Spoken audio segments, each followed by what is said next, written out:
అన్నయ్య నేను వెళ్ళొస్తాను. సరే, రేపు త్వరగా వచ్చేమ్మా.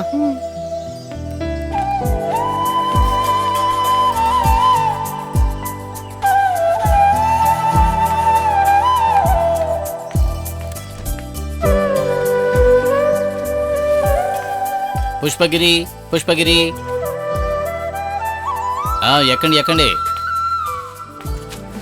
పుష్పగిరి, పుష్పగిరి, పుష్పగిరి, పుష్పగిరి, రండి ఎక్కండి.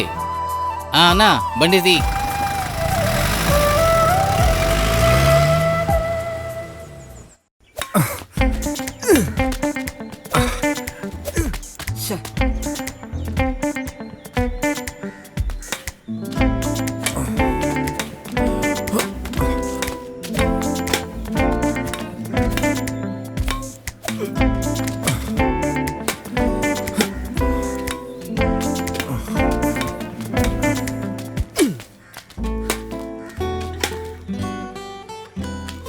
ఏంట్రా పిల్లలు, కాస్త హుషారుగా ఆడండ్రా, బాగా జాలిగా ఆడండ్రా. ఏం ఫాదర్, మీరు వస్తారా? ఓ 10 నిమిషాలు ఆడదాం రండి.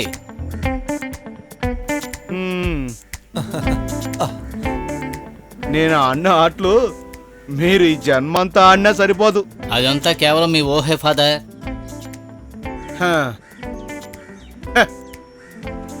ఏంట్రా ఈ ఆట?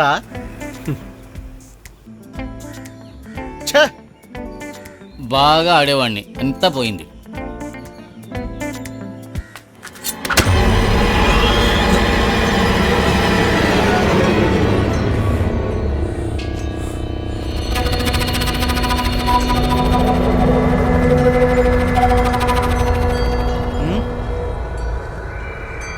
ఏమైంది?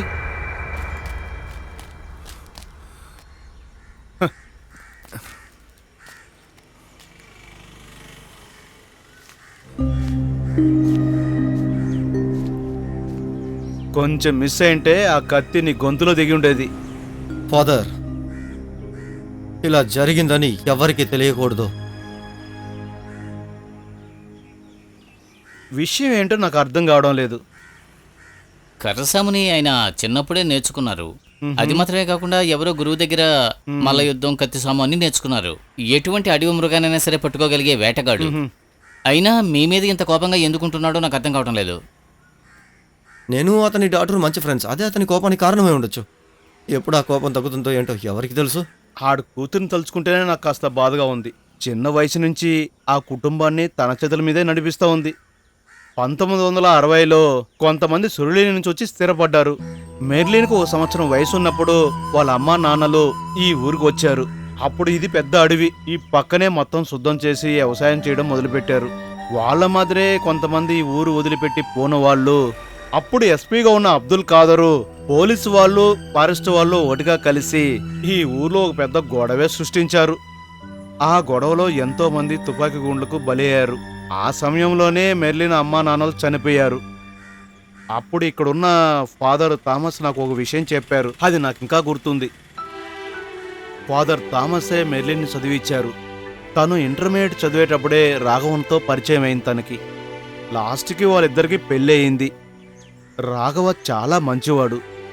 తన కుటుంబంతో సంతోషంగా ఉన్న సమయంలో వాళ్ళకి అనుకోకుండా గొడవలు స్టార్ట్ అయ్యాయి. రాఘవ మెర్లిన్ చంపడానికి ప్రయత్నించాడు. పిల్లల్ని అనాథలుగా వదిలేసి వెళ్ళిపోయాడు. మళ్ళీ 20 సంవత్సరాల తర్వాత వచ్చి ఈ పంచమితో కలిసి ఉంటున్నాడు. ఏదేమైనా నువ్వు కాస్త జాగ్రత్తగా ఉండు. యేసునాథా.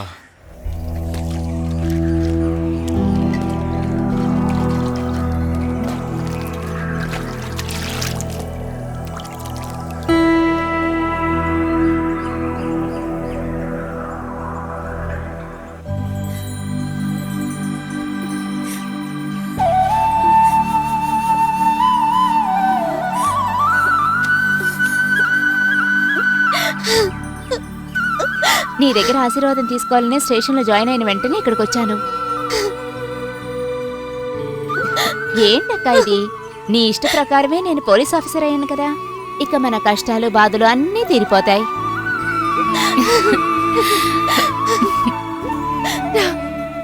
నువ్వు వెళ్ళేటప్పుడు చర్చిలో ఫాదర్ గారిని కలిసి వెళ్ళమ్మా. ఫాదర్ గారు చెప్పటం వల్లే మన ఊర్లోనే పోస్టింగ్ వేశారమ్మా.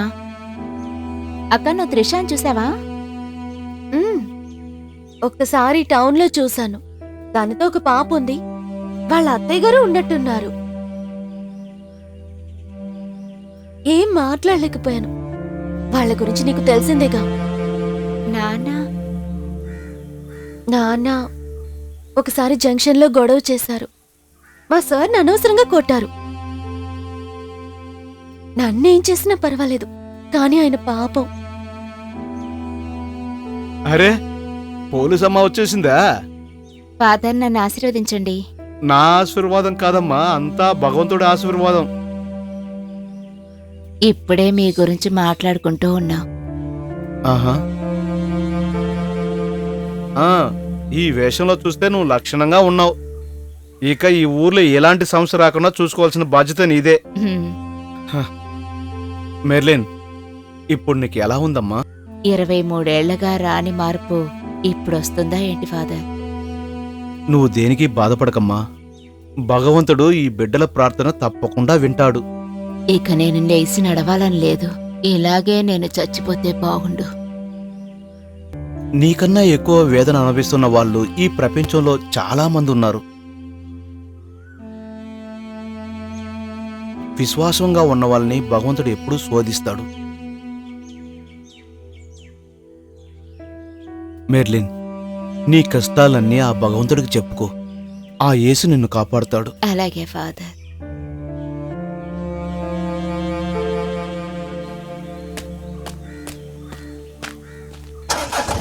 పదండి వెళ్దాం.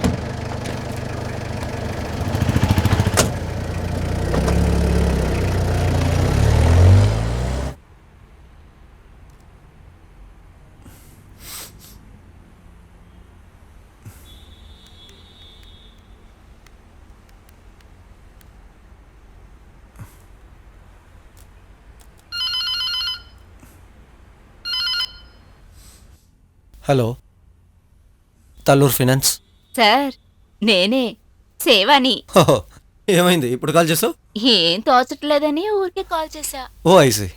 కానీ నాకు చాలా పనులున్నాయి. నాతో మాట్లాడటానికి మాత్రం బిజీ. ఇంట్లో కూర్చోడానికి కూడా నీకు టైం దొరకలేదు. చూడు, నేను కాస్త బిజీగా ఉన్నాను. నేను ఫ్రీ అయిన తర్వాత కాల్ చేస్తాను. పెట్టేస్తున్నావా? నా మాట విని ఇక్కడ కస్టమర్స్ ఉన్నారు. సరే. ఓకే.